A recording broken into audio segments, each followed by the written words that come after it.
자, 안녕하세요. 두 번째 시간입니다. 두 번째 시간에는 드디어 우리가 이 빅데이터 배우면 산업에 어떻게 활용할 수 있는지 알게 되는 시간입니다. 산업에 어떻게 알게 되는지만 봐도 내가 어떤 사업체에 들어갈 것인지, 어떤 산업에서 이용할 것인지, 와 같은 나의 미래를 조금 더 점쳐볼 수 있지 않을까요? 이제 첫 번째로 배워야 게 우리가 산업 전체적인 빅데이터를 활용을 볼 건데, 첫 번째로는 제조 분야에서 빅데이터를 어떻게 활용하는지 살펴볼 겁니다. ICT가 발전하니까 최근에는 어떻게 됐나?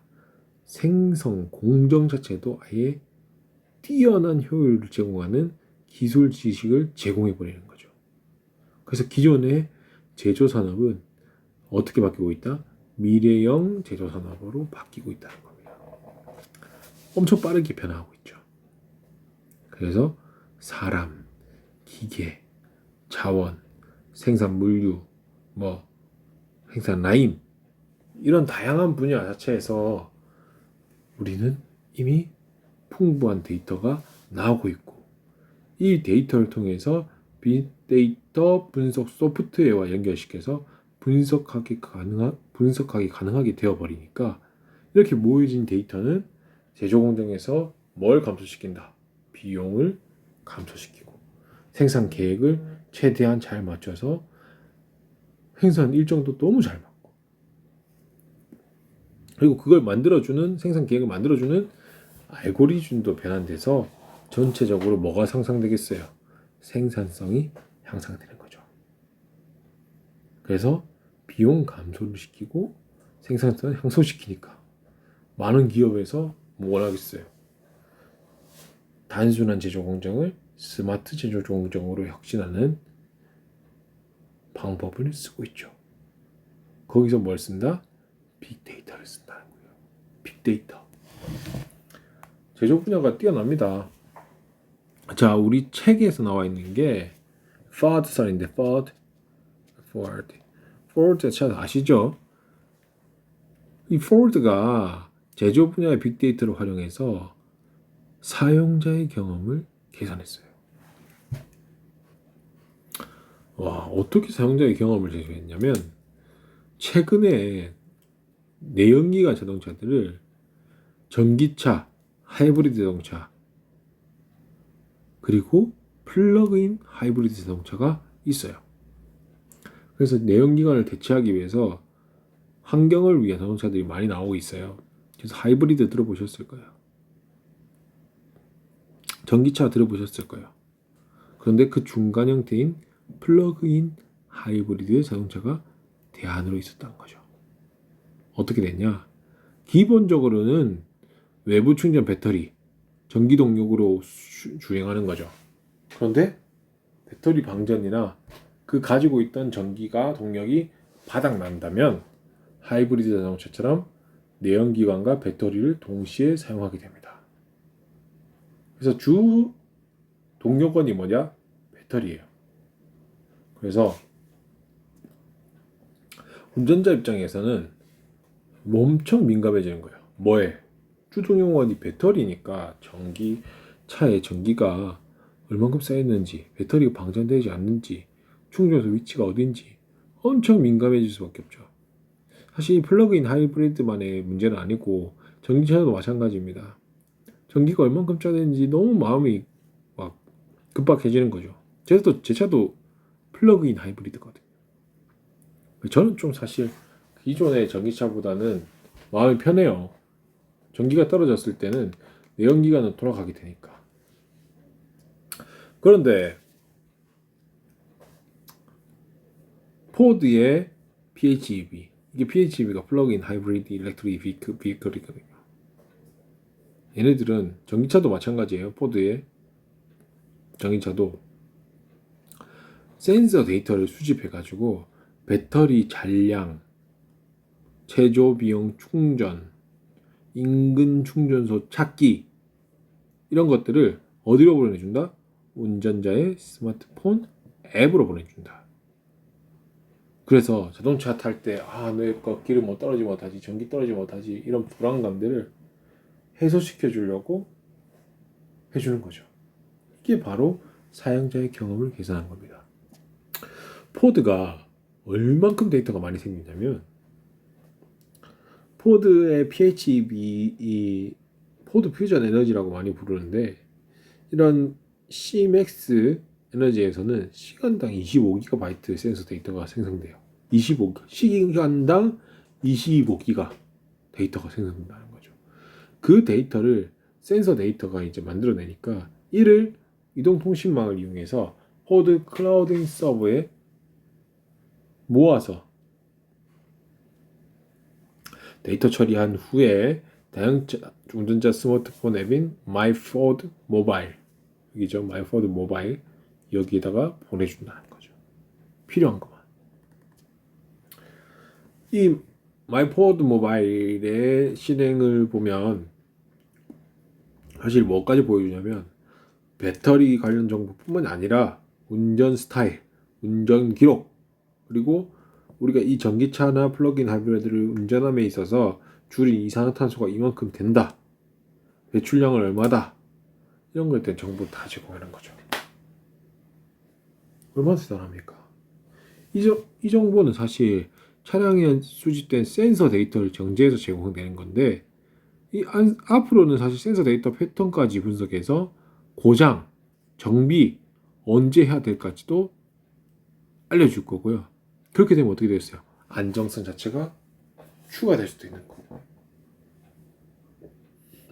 또 여러 운전자들이 이 센서 드라이브를 해서 많은 운전자들의 데이터들이 모이는 거예요. 이렇게 진짜 많은 데이터들이. 그러니까 이 데이터 함께 분석하면 뭐가 되겠어요? 소셜 드라이빙 서비스가 되는 거죠. 너무 좋아져요. 많은 데이터들이 더 많이 쌓일수록 우리 나한테 더 이득이 될 거고요. 더 위험도 적어질 거고요. 그렇겠죠? 포드는 빅데이터뿐만 아니에요. 차량 성능 개선을 위해서 400만 대 이상의 차량 센서 데이터를 수집하고 있어요. 그리고 실시간으로 분석하고 있어요. 그래서 운전 패턴, 외부 환경, 이런 것들이 차량 날씨가 안 좋을 때 차가 어떻게 변하는지, 운전 패턴이 이렇게 안 좋을 때 타이어가 빨리 얼만큼 암호되는지, 이런 것들을 다 확인하고 있다는 거죠. 대단하죠? 그래서 차량 동작 감시를 하려고 74개 이상 센서가 탑재됐고 차량 동작 모니터링 자체를 하고 있어요. 특히 테스트 차량 같은 경우에 한 대가 시간당 250기가의 데이터를 만들어내요. 대단하죠. 하루로 생각하면 얼마겠어요? 6TB예요. 여러분들 하드, 집에 있는 하드 끝이에요. 이처럼 포드의 앱뿐만 아니라 우리나라도 많고요. 이처럼 우리 자동차 동작에 관련된, 운전에 관련된 정확한 분석은 새로운 자동차를 설계하고 개발하고 현재의 서비스 제품을 개선하고, 앞에 배웠죠? 기억나시죠? 이럴 때 너무 좋아지는 거죠. 대단하죠. 그래서 데이터 기반 의사결정을 할 수 있도록 만든 게 이 포드의 마이포드 모바일이에요.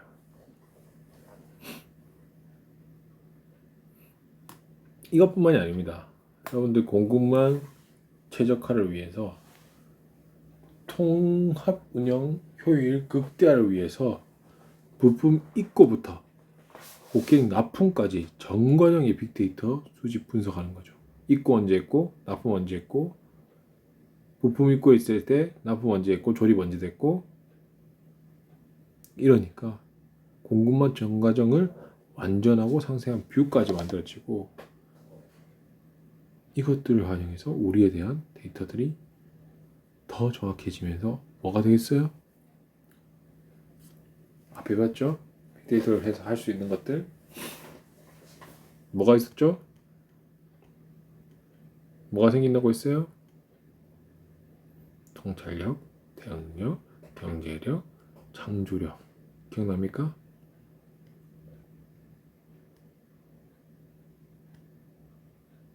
이런 것들을 키워준다는 거죠.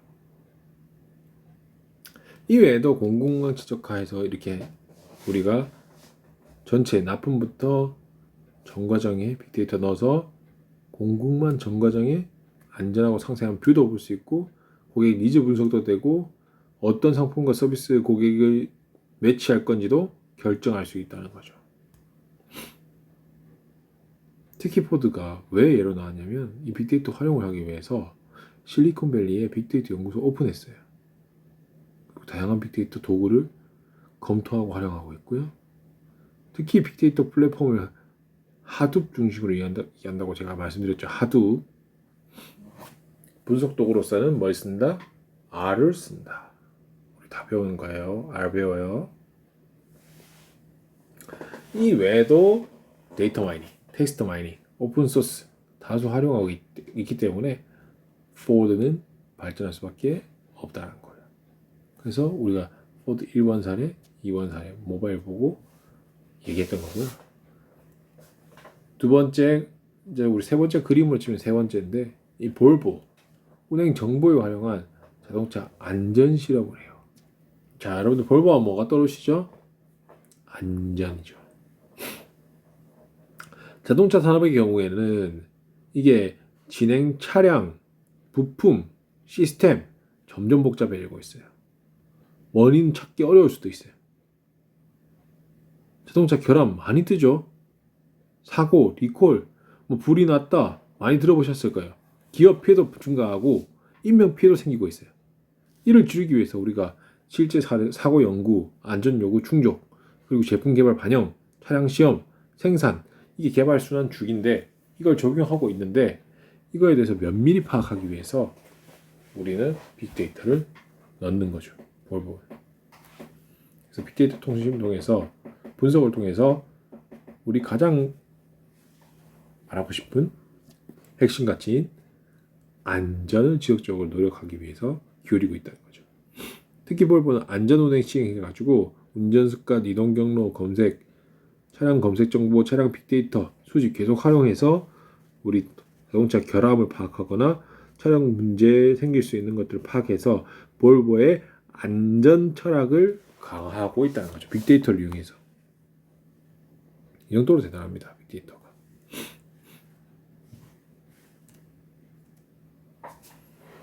두 번째는 여러분들이 많이 사용하시는 겁니다. 금융사업 같은 경우에는 제조, 통신, 의료 이런 분야에 비해서는 빅데이터 분석이 활발하다고는 말하기 어렵죠. 다른 것에 비해 돈이 덜 들어간다는 거지 우리 전체 산업으로 대비하면 지금 의료 산업에서는 빅데이터가 엄청 들어갑니다. 의료 산업에서는. 하지만 금융 서비스는 현재도 엄청 확장하고 있는 중이고 지금 금융도 진짜 어느 개도권이라고 할 만큼 빅데이터를 다 사용하고 있어요. 솔직히 말씀드리면. 분석도 많이 사용하고 있고요.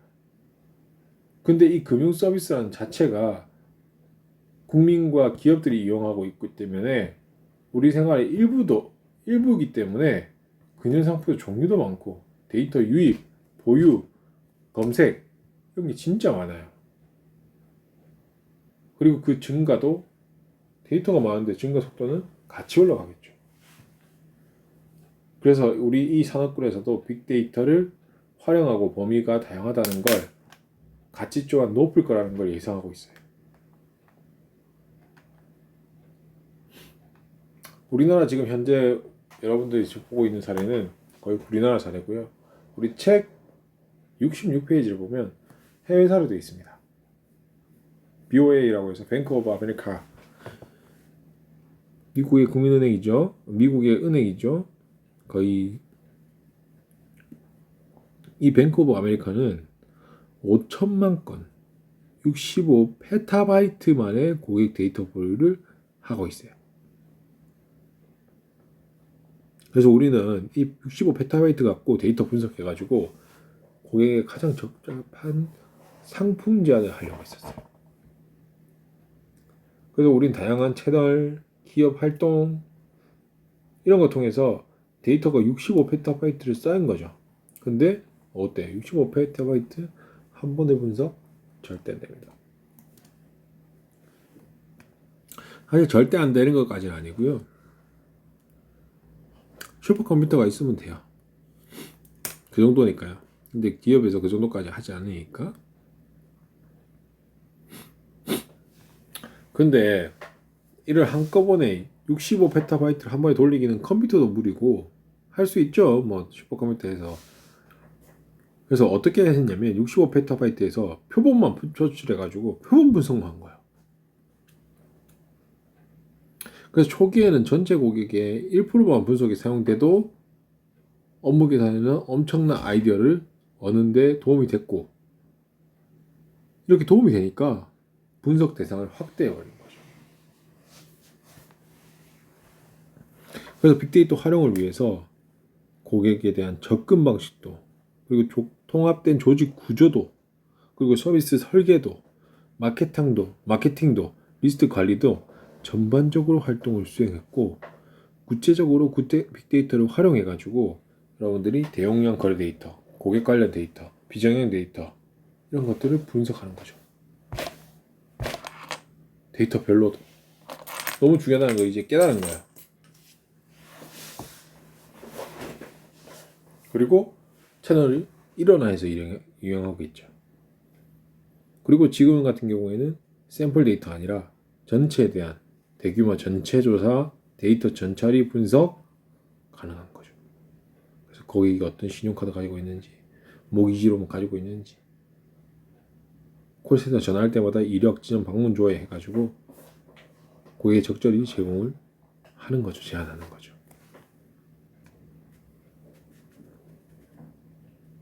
그래서 우리 67페이지까지 해가지고 많은 예시들이 나와 있습니다.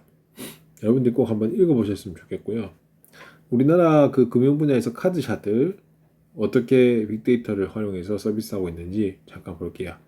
신한카드 같은 경우에는 이제 마이샵 서비스라고 해서 그 카드 이용 내역 그리고 빅데이터 분석해가지고 고객에게 필요한 쿠폰, 혜택 이런 것들을 선제적으로 제한하는 시스템이에요.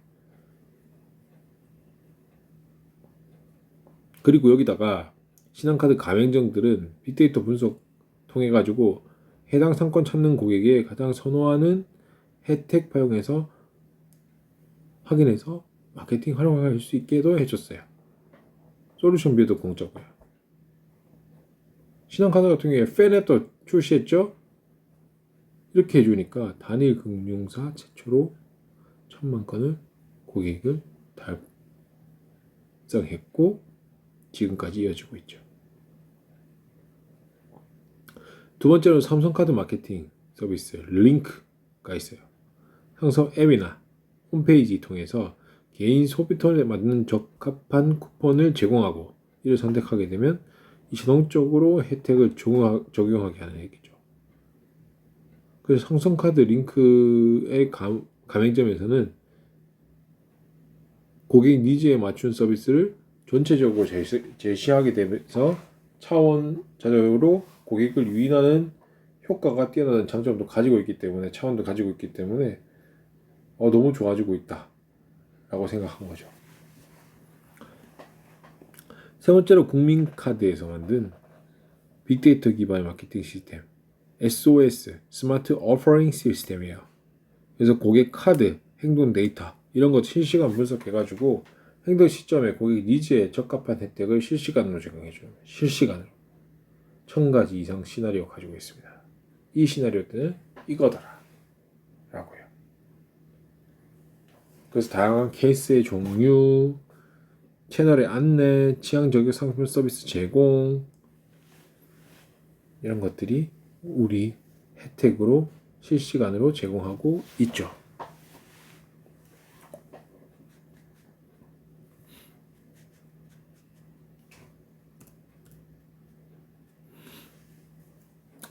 세 번째는 유통물류 분야입니다. 유통물류 분야는 엄청나죠. 특히 우리 소비자들의 소셜 미디어 데이터 분석에서 주력 판매 제품, 매장 구도 계획 등과 같은 상품별 판매 전략을 수립해 이미 활용하고 있어요. 예를 들어 볼게요. 추석, 구정, 명절, 기념일, 미리 SNS 활동, 가격 구매 이력이 있는 사람들의 구축된 데이터를 분석해가지고 고객이 선물 살만한 사람을 우리가 막 확인해 보는 거죠. 그리고 적합한 선물을 추천하는 겁니다. 글로벌 유통업체도 마찬가지입니다. 네트워크 활용해서 유통 데이터 생산해서 영업 전략에 사용하고 있죠.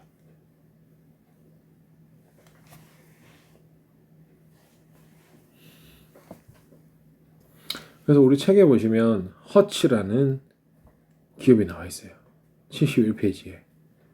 자동차 렌탈 서비스거든요. 그래서 이 자동차 렌탈 서비스인데 고객 경험 차별화에 빅데이터를 활용하고 있어요. 어떻게 하냐면 고객 만족도 조사를 꾸준히 실시하는 거예요. 그리고 고객 유지 노력도 했고요. 그런데 고객 만족도 조사를 다 받았으나 어떻게 되겠어요?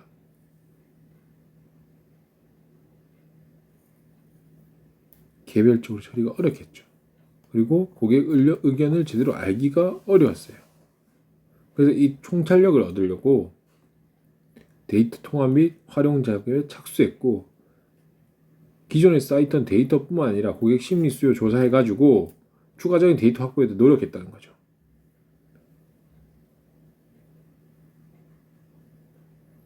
그래서 빅데이터 분석이 여기해가지고 의사결정 시간 단축, 통찰력 확보, 정보 수집 프로세스에 대해서 중앙 집권을 하기 위해서 각 국가와 지역 고객 심리 도사에 대한 정보 수집을 또 강화하고요. 데이터별로 매트릭스를 만들었죠. 그렇게 하니까 다계층 인사이트 확보도 가능했고요. 그리고 고객 정보 분석 실시간을 해가지고 실시간으로 문제 해결할 수 있게 하고 그 보이스 오브 커스터머에서 여러 가지 고객의 소리를 듣겠다라고 많이 퍼뜨려놨어요. 특히 하츠는 지역적 특성을 반영해서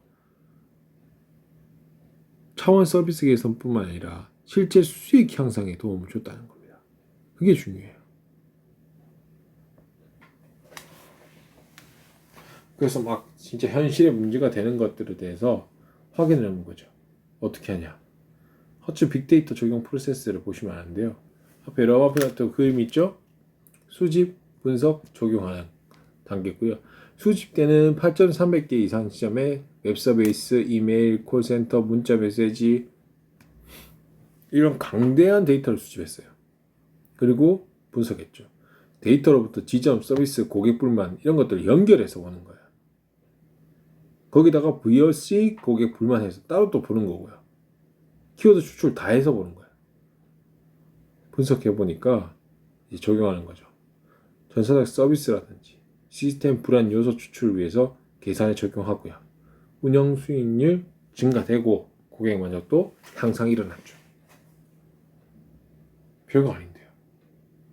이런 것들이 디테일에 힘을 보여줬죠. 세 번째가 GS 홈쇼핑입니다. GS 홈쇼핑 고객 추천 서비스를 정교화했어요. 빅데이터를 가지고. 그래서 고객에게 원하는 걸 쉽게 찾으려고 해주니까 빅데이터를 활용하게 됐던 거고, 뭐 GS 홈쇼핑 여러분도 잘 아시겠지만 뭐 샵, TV, 인터넷, 쇼핑 업종은 모두 다 하고 있어요. 그러니까 너무 많은 데이터를 가지고 있죠. 그래서 특히 인터넷 쇼핑 비즈니스 한다고 하면 데이터 다루는데 너무 중요시한 거죠. 그래서 예전에는 사이트 관리만 잘하면 된다고 생각했는데 이제는 고객 행동 분석하고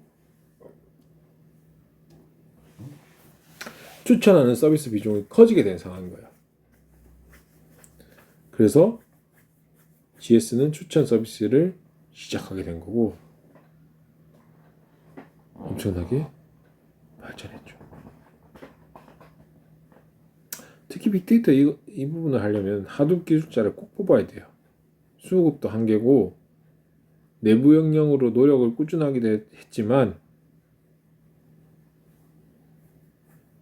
이 하둡에 대한 거는 여러분들이 하신다고 하더라도 필수라고 생각하시면 됩니다.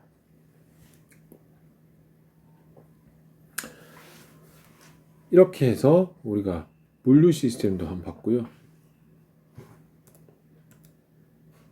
뭐 아마존고라든지 험한행성이라든지 이러한 예들은 여러분들이 충분히 보실 수 있을 겁니다. 그리고 의료 분야에서도 마찬가지로 빅데이터를 활용하고 있는데요. 기존에는 이제 데이터 필요성을 별로 못 느꼈는데 지금 뭐 미수거 실시간 모니터링 기술이라거나 심실 부정맥 예측 프로세스 데이터 들어오는 거 미리 우리가 매일 확인해 보는 거예요. 그 부정맥이 일어났을 때의 시간, 상태 이런 것들이 학습하게 되고 그렇게 되면 이제 예측도 가능하게 되는 거죠. 그러면 심실 부정맥이 일어나기 전에 예측해서 경보나 호출을 하게 되는 거고 이런 식으로 빅데이터를 사용하는 거죠. 전체적으로 사용하고자 하는 목적은 같아요. 근데 어떻게 조금씩 바꿔볼 건지 에요.